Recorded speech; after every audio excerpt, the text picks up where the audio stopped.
All right. So, so American football on stamps. Well, it's not as exciting as you think, actually. That's a great prelude. Yeah. So, no, but it is exciting. It is exciting. It's an exciting game. So, actually, we had to wait until 1969. And bear in mind that American stamps have been issued since 1847.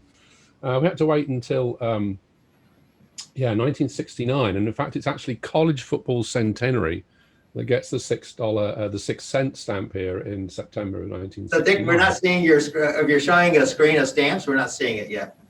Oh, okay. Well, let's see. There. How about that? Yes. There you go. Yeah. All yeah. right. Yeah. Okay. So, yes, I selected the screen and then omitted to actually hit the share button. So there we go. User failure.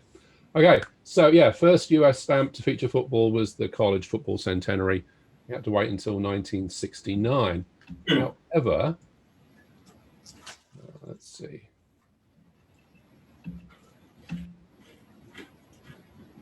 There we go. So the first stamps to feature the Super Bowl and Super Bowl I, the AFL NFL championship game, 1967, was actually featured on a set of stamps that came out in 1999. The US Postal Service issued a set of souvenir sheets that are kind of fun for kids and collectors. That's called the Best of the Celebrate the Century, and it was started from the 1940s. And then in September 1999, they issued this set, the Best of the 1960s, and two of those stamps featured the Super Bowl I, we'll call it, the one on the left, and then the one on the right, of course, featured the Green Bay Packers, who beat the Chiefs 35-10, as Maureen said. So that was kind of cool. And then in the next one, here's more football. So this is the Best of the 70s, the Celebrate the Century of the 1970s. On the 21st of September 1970 was Monday Night Football premiered on ABC. So the left-hand stamp celebrates that. And then, as Maureen mentioned earlier, the Pittsburgh Steelers won 4 Super Bowls.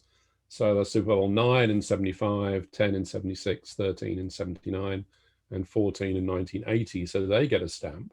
I think we have to, Dick. I think we have to find a full sheet of that for Maureen. Right. Exactly. Yeah. It's funny, actually. It's fairly easy to find the sheets. Finding the individual stamps is a little harder.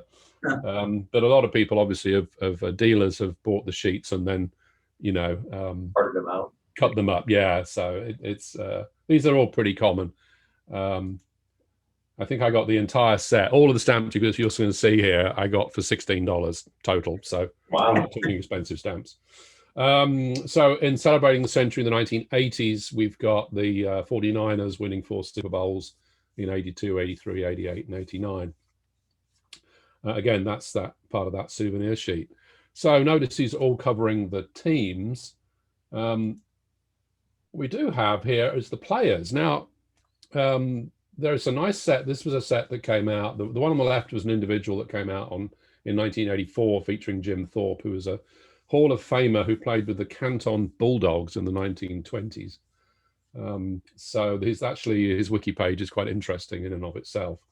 And then this set on the right-hand side was issued in 2003. These are self-adhesive stamps, as opposed to, lick on the back stamps, featuring 4 stars here from the 30s and 40s, and then Walter Camp there with a splendid set of mutton chops and moustache, looking very Victorian, who played for Yale in the 1870s and 1880s. So these are kind of cool stamps, actually.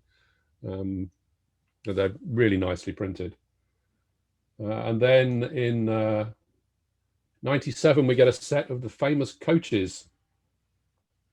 So many of you have heard of these guys. Obviously, Vince Lombardi, who has his name on the Super Bowl trophy, was a coach for the Packers for over a decade.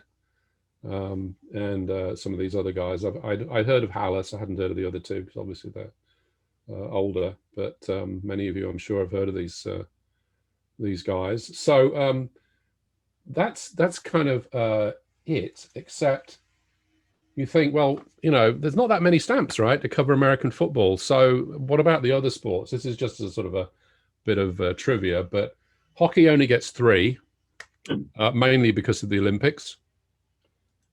Basketball only gets 4, mainly because of the Olympics. We do have 19 for the football. The coaches set came out in 2 different variations.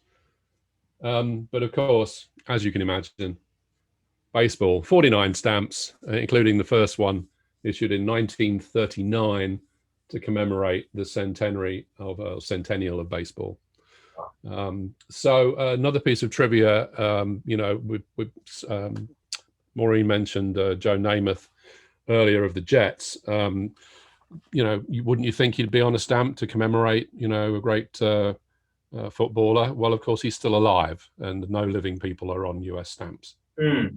So that's a basic rule that's been around since the US first issued stamps in 1847. The only no living president will ever be on a stamp. You can imagine what would have happened had that not been the rule. It's a pushback against monarchies and dictatorships, where the first thing they do is put the leader on the stamp. So no living people on US stamps. The closest they ever came to it was 1969, the moon landing stamp. There was a picture of an astronaut walking on the moon, but they said, did that violate the rules? And they said, no, he had his visor down, you can't tell who it is. All right. So there you go. That's American football on stamps. Wow. So do you have, I wonder how valuable is that one baseball stamp? It's the 3 cent, for its year, 1939, 3 cents was like the standard first class mail of its day. And all 3 cent stamps of that era are purple. Well, actually lilac is the correct color. But I think that stamp you could probably pick it up for about 25 cents. Oh, okay. Wow. Yeah, it's a very, very common stamp. Most of these 3 cent stamps, because it was the first class postage of its day, would have been issued in the tens of millions. So a lot of them are still around. It's interesting how much art is actually on stamp. It's phenomenal. And, I've spoken to Liz about this, that, you can either look at stamps as, I call them little pieces of history, because they all tell a story. The research is half the fun, frankly. But yeah, some of the major pieces of art are all on stamps. Some country somewhere has covered every artist. Wow. Yeah. Ah, cool. Yeah. And Dick, I think you're going to join us again with stamps to talk about one of your big passions, which is horse racing, Kentucky Derby. Yes, indeed. We'll be covering the Kentucky Derby. Yeah. We'll have to make sure that we've got some hats adorning the place, because that's a big deal at the Derby. Indeed. We'll have It'll be to a fun talk day. about that more. It'll be a fun day. I wonder how many stamps were issued for horse racing in the U.S. Because it's not. Actually not that many, but we have them all. So. All right. Excellent. Great. Well, we'll look forward to hearing on the next episode about stamps then. All right. Okay. So let's go on to thank you so much, Maureen and Dick, for those segments around the history of the Super Bowl and the stamps of the Super Bowl.